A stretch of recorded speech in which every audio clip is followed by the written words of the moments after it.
Première question, on en a beaucoup, avant de rentrer vraiment dans la politique, le quotidien des Français, ce sont aussi ces prix du carburant à la hausse. Vous avez vu, ils repartent au-dessus de la barre symbolique des 2 euros.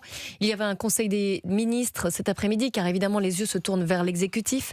Emmanuel Macron, par le biais de la porte-parole du gouvernement, a appelé le gouvernement à réfléchir à de nouvelles réponses face à cette hausse des prix de l'énergie, dans un contexte géopolitique hautement incertain, on le sait, on en parle évidemment tous les jours. C'est nécessaire selon vous? Qu'est-ce qu'il faut faire? Est-ce que le gouvernement prend les bonnes mesures pour aider les Français? Nicolas Trizna. Si je suis très franc, pour l'instant, l'impression, c'est qu'on espérait que ça allait s'arrêter très vite. Et donc le gouvernement a donné le sentiment, me semble-t-il, que c'était ponctuel et qu'une fois que la guerre serait finie, on passerait à autre chose et qu'on n'en parlerait plus. Là, on se rend compte que la guerre va durer. Et qu'en réalité, il va falloir trouver des solutions parce que la question du carburant devient un enjeu majeur pour les Français, simplement parce que ils n'ont plus les moyens d'aller travailler, ils n'ont plus les moyens de sortir, parce que quand vous êtes dans des territoires ruraux, il n'y a pas de voiture, il n'y a pas d'essence, il n'y a pas de voiture, s'il n'y a pas de voiture, il n'y a aucune sociabilité, il n'y a aucune relation, il n'y a aucun travail. Donc il y a un vrai sujet aujourd'hui. La question, c'est que parallèlement, vous n'avez pas échappé que la situation budgétaire du pays n'est pas la meilleure. Donc faire un chèque pour aider, ça ne réglera pas le problème. La solution, qui a d'ailleurs été proposée par plusieurs députés de mon groupe Les Républicains, c'était de dire vous savez que sur la partie du carburant, vous avez une part de produits, du matériau, et puis la produit des taxes.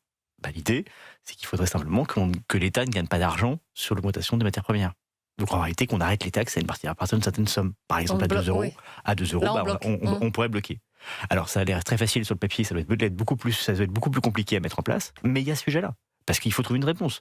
Et la réponse, ça ne peut pas être la solution du chèque. Ça ne peut pas être dire, on donne 150 euros aux gens pour qu'ils puissent payer leur essence. Ça ne marche pas. Et surtout, que là, la réponse qui a été faite aujourd'hui, c'est une réponse sectorielle.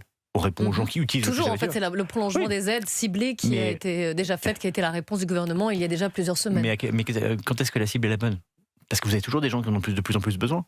Et un exemple le plus symbolique, les personnes âgées, retraitées, qui ont besoin de prendre leur voiture pour aller faire des courses, c'est pas un personnel sensible, c'est pas un personnel prioritisé aujourd'hui, sauf qu'ils ont besoin aussi de se déplacer. Donc en fait, et rapidement, tout le monde sera une priorité. Et c'est vrai qu'aujourd'hui, la difficulté, c'est qu'on ne sait pas quand ça va s'arrêter. Donc si demain, le détroit d'Ormuz est libéré, si demain la guerre en Iran est finie, ça se règle. Mais le problème, c'est que ça peut durer 6 mois, 1 an, voire plus. Et l'Ukraine, ça fait 4 ans. On a appris que Total Energy avait vu ses bénéfices trimestriels en hausse de près de 50%, 5,8 milliards de dollars, dopés donc par cette hausse des prix du pétrole. Ça peut paraître très choquant aussi. On le comprend évidemment, si ça augmente, Total Energy augmente ses bénéfices. D'accord, il y a une certaine logique, mais c'est choquant aussi pour les Français qui, eux, ont du mal à Surtout à que si vous payer me les pleins. permettez, ce qui est encore plus choquant, c'est que quand la crise commence, les prix montent tout de suite. Par contre, quand ça se calme, ça met beaucoup plus de temps à redescendre. Et c'est ça qui interroge quand même un peu quand on regarde la station d'essence. Mais donc, est-ce que ça veut dire qu'il faut envisager une sorte de surtaxe sur ces grands groupes pétroliers? J'ai tendance à penser que la surtaxe n'est pas la solution. Moi, j'ai tendance à penser qu'on est déjà dans un pays où on surtaxe trop, on met trop de taxes sur des taxes et les surtaxes. La solution, me semble-t-il, c'est ne pas permettre que l'État gagne de l'argent grâce à cette crise. C'est ça, pour moi, c'est ça la règle. Ensuite, que les entreprises gagnent un peu d'argent, elles vont en perdre aussi vite. Et puis, c'est mon côté libéral, j'ai tendance à penser que rajouter de la taxe, c'est pas ça qui améliore l'économie. Alors, Nicolas Trizna, député Les Républicains du Val-de-Marne, on va parler de Bruno Retailleau, le patron des Républicains, qui s'est senti très visé par la phrase d'Emmanuel Macron, c'était lundi dans l'Ariège, sur ces, je cite, maboules qui veulent à tout prix nous fâcher avec l'Algérie. Il a répondu, une interview ce matin sur TF1. Et puis, une lettre aussi, il accuse Emmanuel Macron d'avoir fait preuve de faiblesse avec l'Algérie. Écoutez Bruno Retailleau ce matin. Oui, je me suis senti visé puisque c'est moi qui ai porté à Beauvau cette ligne de fermeté. Mais le problème, c'est pas ma personne. Le problème, c'est la France, c'est les Français. Et le rôle du président de la République, c'est de faire en sorte que la France soit respectée. Qu'elle ne soit pas un paillasson sur lequel M. Tebboune essuie ses chaussures. La mission d'Emmanuel Macron, d'un président de la République, c'est de protéger les Français, notamment contre ces OQTF très dangereux que toujours l'Algérie refuse de reprendre sur son territoire. Mais donc, avec l'Algérie, bien entendu, je pense qu'il a fait preuve de faiblesse. Alors, Nicolas Trizna, déjà, comment avez-vous compris la déclaration d'Emmanuel Macron de ce lundi? Avec ce mot, les maboules. Je crois sincèrement, et que Bruno Retailleau vient de le dire, bien évidemment qu'il était ciblé, sans doute pas le seul. D'ailleurs, c'est de pluriel, donc il y en a certainement plusieurs qui sont ciblés. Mais bien sûr, le fond du sujet, c'est ça. Maintenant, le fond du sujet, c'est aussi que le président de la République, comme toujours depuis 9 ans, fait du petit buzz, fait des petits coups de phrase. Rappelez-vous cet argent de dingue dépensé pour les aides sociales, ce pognon de dingue, et les X sorties qu'on a eu du même genre. Donc en fait, ça recrée un petit peu de lumière sur le président de la République qui a l'impression qu'on le voit pas assez. Et c'est ça, moi, ce que je ressens aujourd'hui, c'est ça que je regrette. Et puis surtout sur la question algérienne, mais on a besoin d'un peu de rigueur, au moins intellectuelle. Et aujourd'hui, le vrai sentiment, c'est qu'on ne sait pas très bien où on va. L'Algérie, pour le coup, a une politique assez simple. Ça marche pas, c'est à cause de la France. Sauf que la fin de l'Algérie française, c'est 1962. Ça fait quand même 64 ans. On peut penser qu'on pourrait passer à autre chose. Qu'on ait un lien particulier et privilégié avec l'Algérie, sans doute. Que l'Algérie ait besoin de taper sur la France pour se légitimer chez elle, c'est un autre problème. Et ce qui est sûr aujourd'hui, c'est qu'on a un besoin, au minimum, d'appliquer les textes qu'on a signés ensemble. Le fameux décret 68 sur l'Algérie, l'Algérie ne le respecte pas. La France le respecte et pas l'Algérie. C'est un problème quand même. Et on sait que le président de la République a toujours fait un choix plutôt d'essayer d'avoir des relations apaisées avec l'Algérie, au détriment d'ailleurs de la relation privilégiée qu'on a avec le Maroc. Mais aujourd'hui, par contre, ça marche pas. Mais est-ce que la ligne prônée par Bruno Retailleau, une ligne plus ferme, a marché? Elle aurait peut-être marché si on n'avait qu'une seule unique voix. Le vrai problème, c'est que quand Bruno Retailleau disait un truc, le Premier ministre des Affaires étrangères ou le président de la République disait l'inverse. Je pense aujourd'hui, ce qui est sûr, c'est qu'on avait une cacophonie à l'époque. Est-ce qu'on doit répondre avec une ligne ferme vis-à-vis de l'Algérie? Tout au moins, on doit simplement obtenir que l'Algérie applique les textes qu'ils ont signés. Tout simplement. Mais là, pour l'instant, on est dans une impasse. Pour l'instant, on est dans une impasse. Vous savez de quoi on parle. Comment on en sort? Et en plus, on a Christophe Glaise qui est toujours emprisonné par le régime de Tebboune. Ce qui interroge quand même la politique des otages, parce que c'est un peu à ça que ça ressemble. Quand c'est fait en Iran, on dit que c'est scandaleux. Quand c'est fait en Algérie, on dit que ça fait partie de la politique. Ça interroge quand même. Aujourd'hui, il y a une vraie question. Et puis, il y a une vraie question de la manière dont l'Algérie traite la France. Encore une fois, l'histoire est une succession de moments d'horreur, soyons clairs. La période de colonisation fait partie des erreurs de la France, sans doute. J'aimerais que 64 ans après, on parle d'autre chose. Pardon, mais... Donc vous pensez aussi qu'Emmanuel Macron est toujours dans une sorte de mauvaise conscience mémoriale? Oui. Je reprends les mots de Bruno Retailleau. C'est une évidence. Le président de la République, Emmanuel Macron, a systématiquement, depuis 9 ans, essayé de recréer un lien avec l'Algérie. Ça ne marche pas. Et encore une fois, rappelez-vous l'échange avec le Maroc. On s'est brouillé avec les Marocains parce qu'on a voulu s'allier avec l'Algérie, qui ne voulait pas. Donc oui, il y a un moment, ça ne marche pas. Donc le président de la République a essayé. Bruno Retailleau a été ministre moins d'1 an. Ça veut dire que sur 9 ans, il y en a 8 ans où c'était le président de la République qui décidait ce qu'il voulait. Ça ne marche pas. Et ce qui est sûr aujourd'hui, c'est que l'Algérie n'est pas dans une volonté d'avoir une relation apaisée avec la France. Nicolas Trizna, il y a 1 an, il y avait ce fameux rapport sur l'entrisme islamiste en France qui avait fait grand bruit. Le gouvernement, l'exécutif avait dit il y aura des lois, il y aura des textes. Il se trouve là qu'il y en a 2. Il y en a un qui est porté par Laurent Nunez, le ministre de l'Intérieur, un projet de loi qui va être présenté dans les prochains jours. Et il y a aussi une proposition de loi de la part de Bruno Retailleau, donc des textes, les deux, pour lutter contre l'entrisme religieux. Alors c'est Bruno Retailleau qui va ouvrir le bal, ça va se passer en commission sur le Sénat aujourd'hui déjà. Qui voit, parce que c'est pas très simple. Est-ce que les deux ont le même objectif? Est-ce que la forme diffère?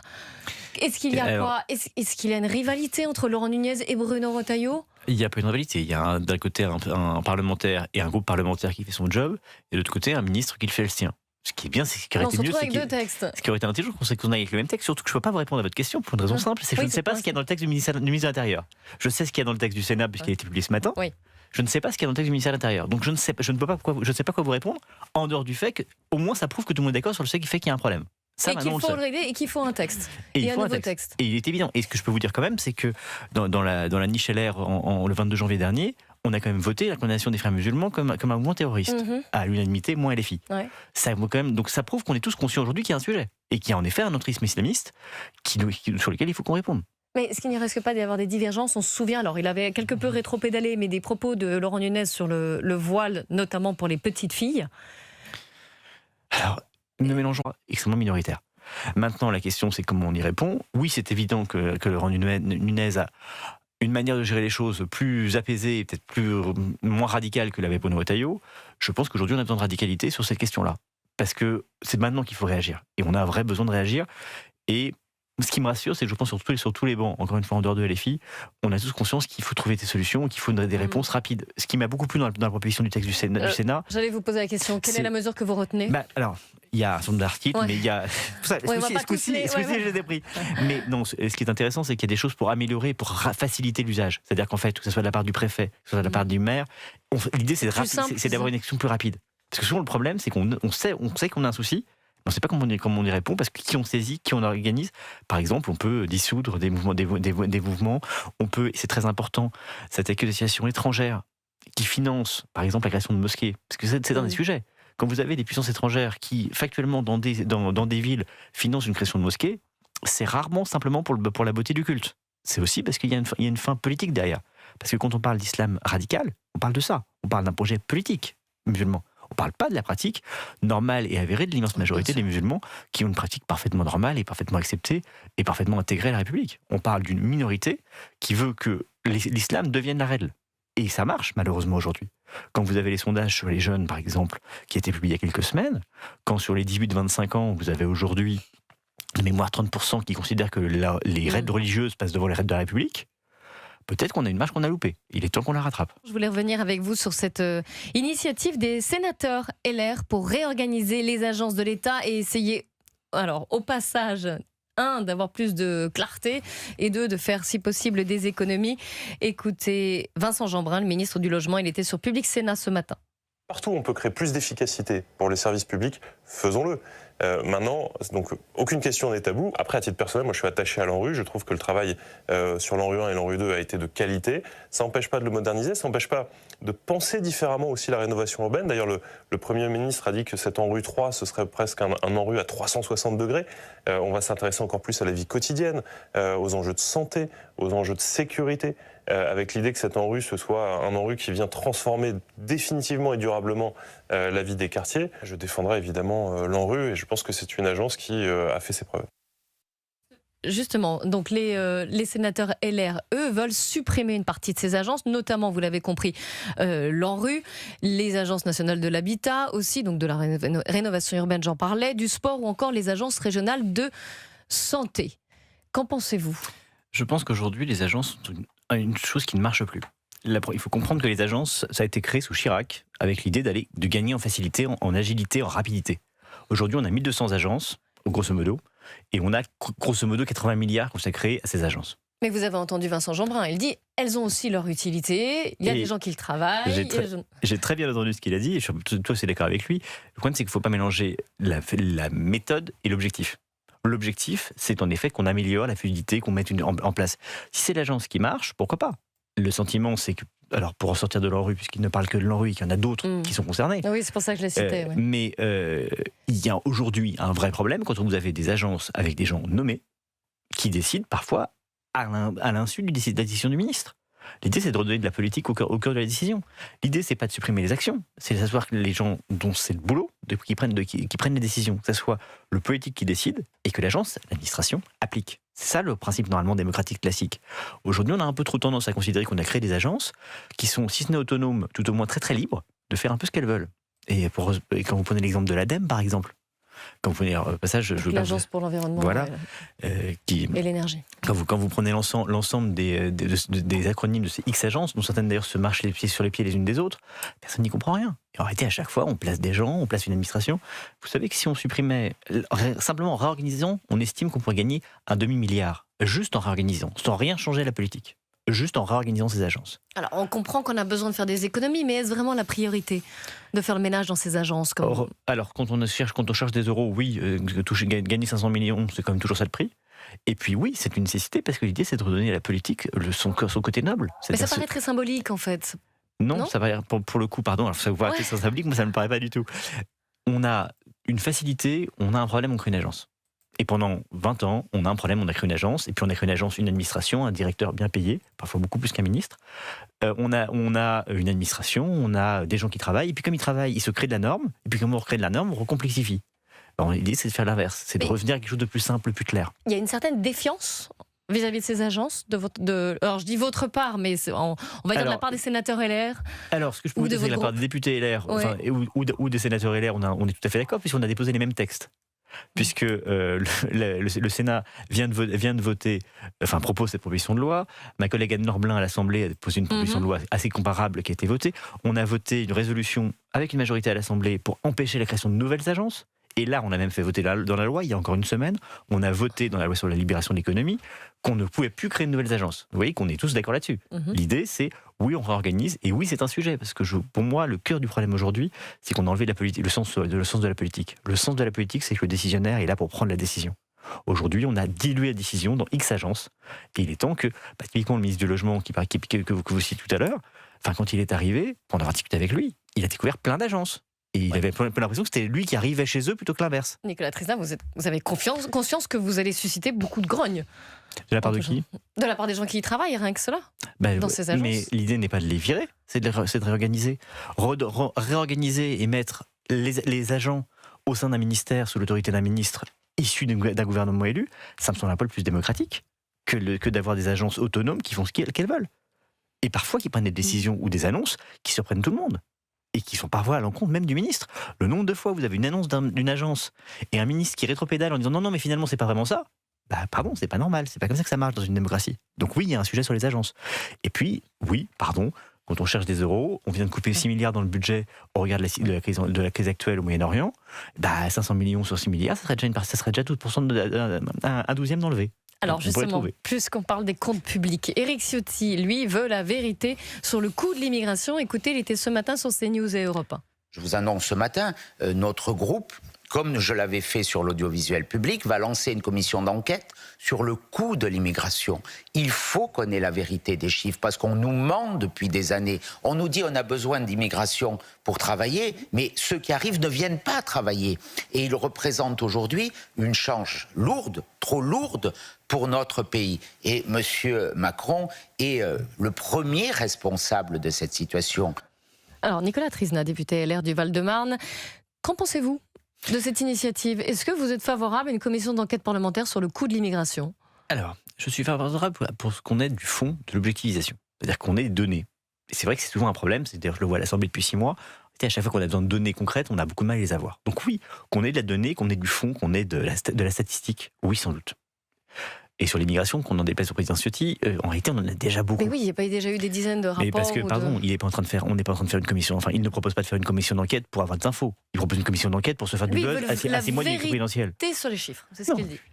Il veut, après avoir mis en avant le député à l'oncle, il veut en mettre un autre en avant pour dire on est important. Pardon. Coup de com', donc, selon vous. Totalement un coup de com'. Pardon, mais la commission d'enquête sur l'audiovisuel public, qui partait avec une bonne raison, qui pouvait poser des vraies questions. Quand vous avez les captations vidéo du rapporteur de la commission, vous voyez la question, vous voyez jamais la réponse. Mais c'est moi, ce qui m'intéresse, c'est pas d'entendre Monsieur Aloncle donner son avis. Ce qui m'intéresse, c'est qu'on ait la réponse. On va voir les propositions, les suggestions lundi. On aura le rapport. Mais ce qui aurait été intéressant, c'est que pendant les auditions, on entende ce que répondaient les gens. Et là, en fait, Ciotti, ce qu'il est en train de faire simplement, c'est dire on va recréer un petit peu de buzz. C'est pas le rôle d'une commission d'enquête. Le rôle d'une commission d'enquête, c'est d'obtenir des informations, de la donnée, savoir de quoi on parle, s'il y a un vrai sujet. Mais alors comment on fait? Parce que c'est une commission d'enquête parlementaire, elle a des pouvoirs qu'il n'y a pas forcément ailleurs dans d'autres instances. Et comment on fait pour avoir ces chiffres? Déjà, on pourrait les avoir de la part de l'INSEE. En fait, encore une fois, sur l'immigration, j'aimerais savoir ce qu'il appelle le coût de l'immigration. Parce que c'est tellement facile de dire ça. C'est quoi le coût de l'immigration? Grosso modo, si on prend des chiffres, en grande masse, vous avez 5 millions de gens qui vivent en France qui n'ont pas de carte d'identité française. Si vous rajoutez l'immigration récente, c'est-à-dire ceux qui sont devenus français, on passe à 7 millions. C'est ça sur les 65 millions de Français, grosso modo. 67. Ensuite, la question c'est, qu'est-ce qu'on parle de coût? On parle d'aide sociale, parce qu'il faut le dire. On parle d'aide sociale multiple, que ce soit pour la santé, que ce soit pour le chômage. On parle de quoi? C'est quoi le plus et les moins? Parce que quand il dit est-ce qu'il estime qu'il y a 5 millions d'étrangers en France qui ne travaillent pas?